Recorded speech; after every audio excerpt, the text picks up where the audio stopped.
Failure and the fear of failure is part and parcel of the leadership business. No one likes to fail. I don't know of anyone that wakes up in the morning and says, I am going to be the most spectacular failure ever. I recall a time when I was in the Air Force. We were doing a very, very difficult project to introduce some increased cybersecurity for the medical community in the Air Force. And I was getting a lot of resistance.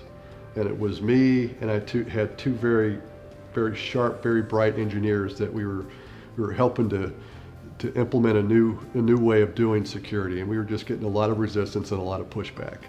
And we were failing along the way because a lot of the things we were trying weren't working. And we were getting all this blowback. And I remember going back to my quarters and trying to go to sleep and waking up the next day with what they call, it's called TDY back, temporary duty. Temporary duty is where you go somewhere and do a job in the military. They call it TDY back. So I was sleeping on a mattress. The whole right side of my neck and shoulder had seized up because of the stress I was experiencing.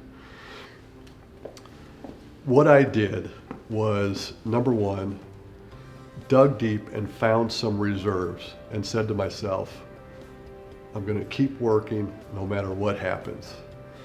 Number two, I kept my boss and my boss's boss informed at all times of what was going on and let them know of the challenges.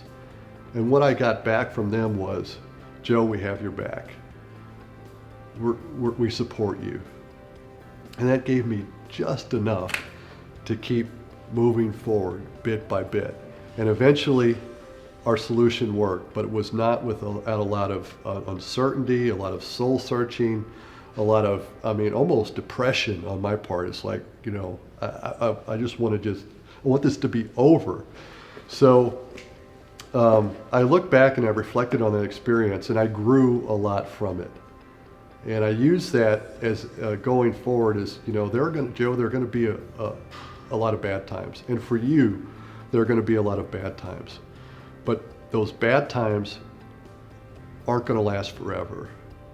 And by reaching out to people that you can trust, that maybe have the experience or have been in a similar situation, having that support team around you, and then having the belief in your team, number two, and then having the belief in yourself that you're doing everything possible, you're leaving it all on the field.